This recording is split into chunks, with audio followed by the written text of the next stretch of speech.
Waalaikumsalam warahmatullahi wabarakatuh. Niki Pak Sandra sinten YouTube niki, kula dari Malang, Pak. Siap, nggak usah disebutin nama ya, Mas. Iya, iya, ya. Kalau Gini disebutin Pak, saudara saya adalah Aduh, teman dekat lah Pak ya. teman Cewek dekat. ya. Oh, terus gimana? Iya. Dia ini kan kaburan, ya kan? Betul. Dia sekarang dulu itu kerja di restoran. Ketangkepnya itu pas pulang dari kerja 2 minggu kemarin. Terus itu pidananya gimana itu Pak?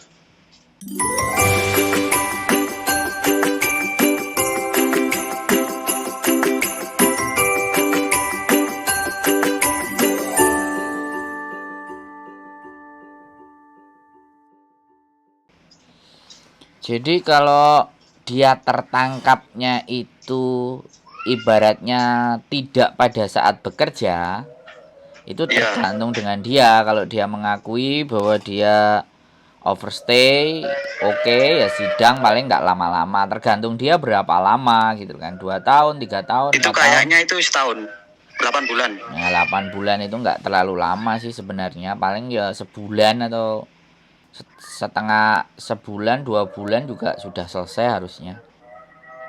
Iya ya. Itu kalau di dalam sana dia nggak bisa dihubungin ya Pak? Ya jelas Mas. Ke kantor polisi Privasi aja ya. Di Hongkong dijaga ketat ya. Samen tak ceritain ya. Jadi bertanyanya sampai nanti satu-satu. Aku nyeritain. Karena kan sampean bertanya toh. Jadi kalau proses temen yang kena tangkap itu di kantor polisi aja udah semuanya kontak person pasti akan mati, ya kan? Iya. Semua handphone dan semuanya pasti akan dimatikan. Nah, ketika dia proses sidang dan segala sesuatunya, ya pastinya dia otomatis nggak bisa. Terus dia biasanya dikasih kertas nomor yang dia ingat, gitu loh.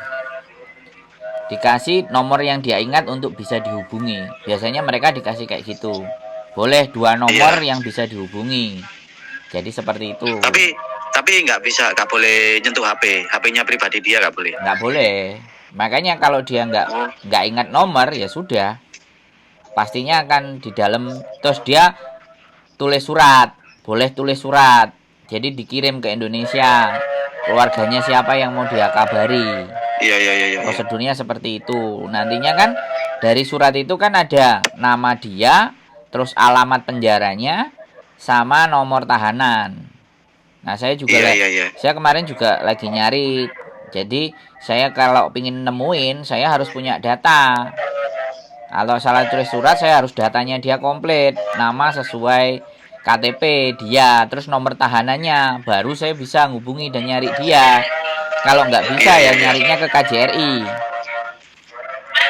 Gitu loh. Karena orang-orang yang di penjara itu data KJRI pasti ada. Sampai tinggal cari kontak personnya KJRI. Nah, sampai selaku siapanya. Biasanya KJRI meminta kakak. Jadi kakaknya, lah nama si anaknya korban tadi yang di penjara tadi ada sama satu kakak sama kita enggak. Terus ada KTP kita enggak. Dia verifikasi datanya sampai seperti itu. Nah, karena saya tidak bagian dari KJRI, ya otomatis saya pakai cara yang berbeda lagi gitu. Tapi kalau saya menemui orang di penjara, saya nggak punya datanya, ya nggak bisa nyari Mas Bro. Itu ceritanya. Kalau nggak ada data ya nggak bisa dicari. Iya Pak ya. Iya. Soalnya gini loh Pak, susahnya itu kan kasihan ya orang tuanya itu sama anak-anaknya nangis terus tiap hari kan nggak ada kontak Pak. Nah, terus saya ini dibilangin kalau seumpamanya saya ketangkep ojok ngomong ibu karo bapak. Ya sudah, berarti ya sudah nggak apa-apa. Ya ditunggu aja kabarnya anakmu baik-baik saja, gitu aja loh. Orang tuanya kalau sama mau nabrak saya itu otomatis saya bilang gitu ya Pak ya. Iya no. Lah sampean kan dipercaya dan saya nggak tahu hubungannya sampean sama dia itu sampai sejauh mana kan. Otomatis kalau KJRI nyari ya, kalau orang tuanya mau nyari ya suruh telepon KJRI no. Kan bagian dari keluarganya. Karena sekali lagi saya ngupload sesuatu, data informasi individu, kalau tidak ada izin dari pihak keluarganya, terus kon piye aku Mas? Iso dihukum aku Mas, Bro. Iya Pak, paham Pak. Jadi data itu penting, makanya saya tidak terlalu kalau bilang saya mau nolong orang tapi saya harus nyelamatin diri saya juga dong, nggak bisa kan? Itu privat data, wong saya sampean telepon kayak gini aja jangan nyebutin nama kok. Kalau nyebutin nama ada identitas lah, kena ITE ngeluh dasku. Iya. Saya kan di sini kan cuman klarifikasi tanya Iya, nggak apa-apa. Ini kan buat pembelajaran, buat teman-teman yang kabur, teman-teman yang kabur di Hongkong. Teman-teman yang kabur di Hongkong itu tolong dipikirkan juga keluarganya yang di Indonesia, jangan asal-asal main kabur. Yang di rumah itu kan bingung. Bisa dipahami kan? Bener, makanya sebenarnya saya harus berterima kasih sama sampean.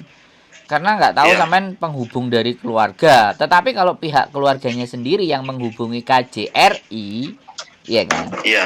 Itu ada kakaknya, ada KTP-nya, atau justru pihak keluarganya tahu PT-nya. Nah, itu lebih keren lagi. Nuntut aja ke PT-nya. Ini anakku nggak ada kabar. Anakku baik-baik saja apa enggak di sana? Kamu PT yang berangkatin. Nah, itu. Kalau perlu sampean pas ngomong-ngomongan sama PT, sampean telepon. Kita masukin juga sekalian itu PT-nya. Jadi pertanggungjawaban itu sebenarnya di pihak PT. Karena PT kan pegang dokumen semua. Oh iya. Nah, itu caranya kalau mau cari, sampean arahin, Bu, dulu PT-nya di mana? Ayo tak anterin, tanyain dia di PT-nya. Kok sudah nggak ada? Nanti PT-nya nyari tuh. PT nyari kan hubungannya PT sama KJRI kan ada tuh. Iya, Pak. Nah, baru nyantol tes. Nah, tapi nek sampean wis dihubungi karo mbuh pacare sampean, mbuh sapa, aja ngomong ibuku lah. Nek sampean ngomong, engko sampean dimusuhi karo DE. Karena sekali lagi gini loh Mas. Kalau sampean perhatikan konten-konten saya, itu ada banyak yang keluarga itu nuntut kiriman. Iya. Nah, nuntut kiriman jadi si anak yang bekerja di sini itu piye oleh duit. Nduk, bayar sekolah ngene. Nduk, ngene. Lah beraya stres. Iya. Iya kan? Itu loh, itu yang harus dipahamkan. Makanya saya sebenarnya dengan sampean telepon ini saya senang juga memberikan gambaran untuk pihak keluarga edukasi kayak gimana. Nah, pihak Indonesia itu kalau dia datang ke sini itu ngadepi majikan sing gak karu-karuan itu mereka itu tekanan psikologis. Jadi jangan bertanya tentang uang dan uang, tapi nduk sehat apa ora nduk, awakmu piye kerjaane, majikanmu apik ora, ya wis gak apa-apa, ojo duitnya disimpen ae yo nek sing sithik ya sithik. Jadi jangan gak mau tahu, kan kasihan toh Mas. Ya, kalau di sini sih orang tuanya itu, saya lihat itu bukan Pak. Ya masalahnya orang tua itu nanyakan. Tapi nggak pernah saya jawab, sedikit pun nggak pernah jawab. Mungkin kalau saya mau dia tanya, saya jawab gini, mungkin dia sibuk bekerjaan nih, dia mungkin mau beli HP baru belum ada uang, kan gitu Pak ya. Monggo, karena yang tahu keadaan sampean sama orang tuanya kan sampean loh Mas. Tapi kalau sampean mau cari dia itu ke PT, coba nanyain PT-nya kemana. Dan itu karena memang harus pihak dari keluarga. Kayak kemarin kasus ada juga namanya Mbak Kotimah. Itu dia sama majikannya dimasukin rumah sakit jiwa. Ya di rumah sakit jiwa itu pun Mbak Kotimahnya pun nggak mau ngubungin keluarganya, takut karena keluarganya nanti kepikiran aneh-aneh. Wong keluarganya ya mohon maaf, sekali lagi mohon maaf, posisi tidak berada gitu loh. Jadinya begitu kemarin dia kepepet sudah nggak tahan dengan majikannya, teleponlah ke kita naikkan ke YouTube. Nah, keluarganya dengerin, udah keluarganya langsung datang ke PT. Jadi metode untuk mencari orang yang hilang atau seperti apa ceritanya itu kan ke PT, karena PT langsung connect sama KJRI, karena PT lah yang bertanggung jawab. Begitu ceritanya Mas Bro. Saya seneng sih. Ya nggak apa-apa kan, kita diskusi. Katanya kalau ketawa di kerjaan, kalau sama ketawa di jalan itu beda. Mending ketawa di jalan katanya. Kenapa? hukumannya itu berat, ketangkap di apa kerjaan katanya. Ya, makanya kalau dia ketangkep di jalan, artinya dia hanya menyalahgunakan administrasi. Ya kan? Jadi dia kan nggak, ibaratnya KTP-nya nggak diperpanjang ya, kayak sampean punya SIM terus SIM-nya nggak diperpanjang, saya nampet mobil lah itu. Mati ketangkep ya. Nah, itu ketangkep karena SIM mati. Tapi kalau dia ngelakuin pekerjaan, artinya pada saat nyopir dia nabrak orang, yang ditabrak meninggal. Lah kayak gitu. Oh, eksekusi pemahamannya kayak gitu ya, Pak? Iya, analoginya itu begitu. Jadi dia sudah Iya. salah, nambahi salah gitu loh. Paham nggak? Jadi double. Paham. Double salah gitu. Paham. Udah salah, mati juga SIM-nya, Pak ya. Nah, itu double salah kan. Nah, tapi kalau dia ketangkep pada saat di luar nggak ngapa-ngapain jalan, ya berarti salahnya cuma satu. Jadi sebenarnya menurut saya itu ringan dan bisa dipulangkan. Tergantung si mbaknya nanti. Sekali lagi si mbaknya nanti ini ada dua kemungkinan. Yang pertama, si mbaknya nanti kamu mau pilih pulang, apa kamu mau di penjara, ibaratnya kayak gitu. Oke, kalau kamu pulang, selesai sidang dulu, oke deal, kamu beli tiket, kamu bisa pulang. Tapi kalau dia nggak punya uang, pasti kan pihak yang nangkep akan lapor ke KJRI. Kalau dia nggak punya uang, bisa nanti dipulangkan bareng-bareng. Jadi nunggu temennya, nanti naik pesawat Garuda pulang, deportasi itu namanya. Atau deportasi ya. Atau satu lagi, dia minta suaka. Aku jangan dipulangin, aku minta suaka. Jawabannya gitu. Kalau di sini sebutnya paper. Aku minta suaka. Enggak, dengerin saya ngomong dulu. Dengerin saya ngomong dulu. Saya jelasin sama sampean ya. Jadi jangan dipotong. Nanti baru giliran udah sampean mau tanya aku kasih kesempatan. Jadi kalau dia minta suaka, otomatis paspornya dia ditahan sama si yang memberi suaka tadi, terus dia dilepas. Terus dia dapat jatah bulanan. Begitu ceritanya. Itu berarti dia nggak pulang, tapi berusaha nyari rezeki lagi. Dan sebenarnya tidak boleh, karena itu dapat jatah. Banyak anak-anak Indonesia yang begitu juga, gitu loh ceritanya. Minta suaka, sebutannya paper. Nanti kalau dia sudah keluar, terus bisa menghubungi sampean, dan dia menyatakan paper, berarti yang saya jelaskan sama sampean ini, sampean sudah bisa paham. Jadi kemungkinannya ada 3 itu tadi. Sampean mau nanya apa? Ini lo enak. Itu kalau paper itu apa Mbak? Apa dia menetap di sana? Ya nanti, tapi sekali dia pulang, sekali dia keluar dari Hong Kong, susah untuk balik. Oh, blacklist. Ya, kita nggak bicara blacklist lah. Kita juga masih belum tentu apakah nanti setelah 5 tahun atau 6 tahun dia itu bisa balik lagi ke Hong Kong apa enggak, itu masih belum ada bukti yang signifikan. Tapi kalau dia statusnya sudah pernah paper, proses ke PT dan jujur, tuh PT pasti nolak. Oh iya Pak. PT pasti nggak mau, karena akan visa tidak akan turun karena dia sudah punya catatan. Jadi sekali lagi saya nggak berani bilang blacklist, karena yang berhak memblacklist itu sebenarnya itu imigrasi gitu loh. Lah, imigrasi pun pengumuman blacklist nggak ada, nggak diumumkan. Blacklist itu adalah istilah saja.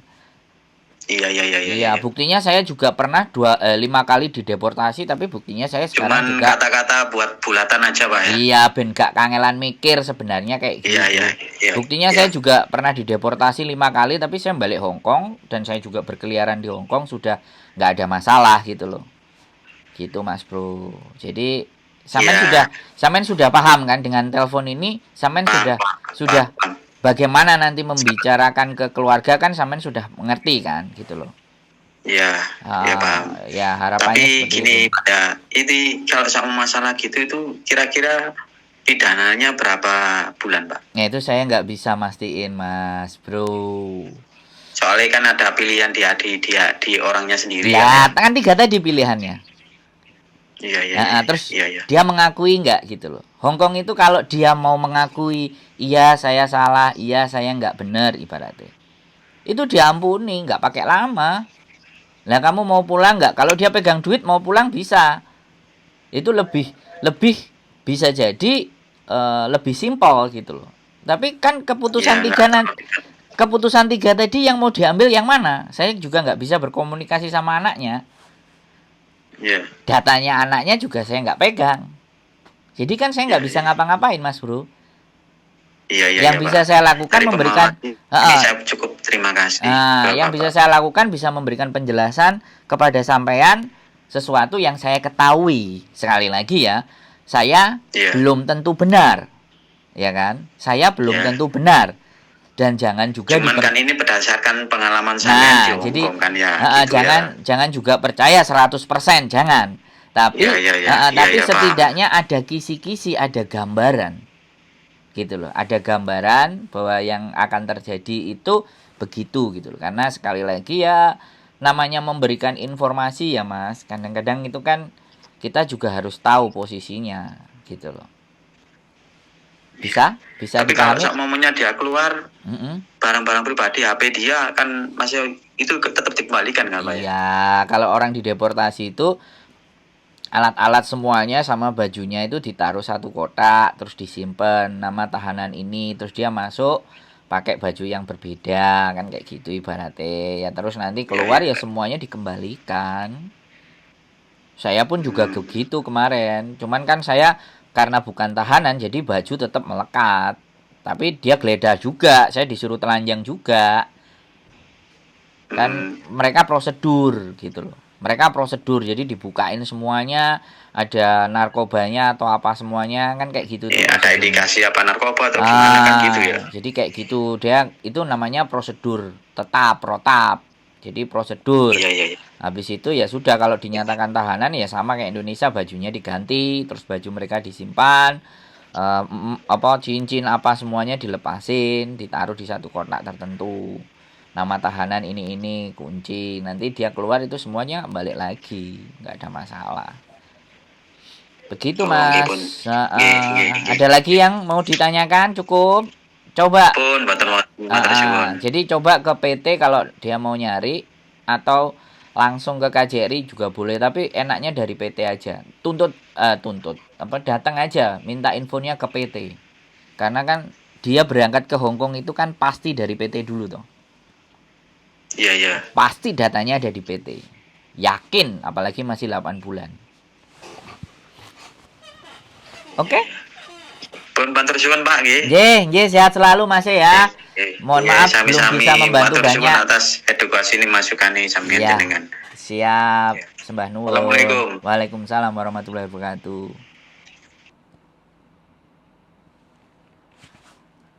Teman-teman, ya nggak tahu ini mungkin anggota keluarga atau bilang pacarnya atau kekasihnya atau apapun yang notabene-nya mbaknya baru 8 bulan tapi sudah sangat memutuskan untuk overstay. Ini luar biasa ya fenomena. Sebenarnya ini bukan fenomena yang baru, ini fenomena yang lama, yang sudah sangat lama lagi. Tapi sekali lagi ya, hidup itu sekali lagi hanya pilihan. Kita juga berharap dari konten ini keluarga-keluarga yang di Indonesia juga semakin menyadari, ya kan, walaupun kebutuhan sudah banyak, tapi tolong jangan terlalu ditekan. Teman-teman ada di sini itu mencari nafkah dan tidak seenak apa yang dibayangkan. Saya paham tidak semua keluarga seperti itu, tapi ini hanya sebuah gambaran, sebuah cerita di mana bahwa bekerja di Hong Kong itu tidak semudah membalikkan telapak tangan. Jadi hari libur semuanya dandan cantik, cakep, itu karena mereka ingin menikmati hidupnya libur. Jadi terlihat di luar mungkin bling-bling, tapi di dalam kita nggak ngerti. Manusia selalu ada sisi yang tidak bisa kita ketahui secara pasti. Sehat selalu, still watching my YouTube channel and tetap nonton. Dapatkan informasi, dapatkan gambaran, dan selalu bersyukur agar kita bisa merasakan bahagia. See you the next. Bye.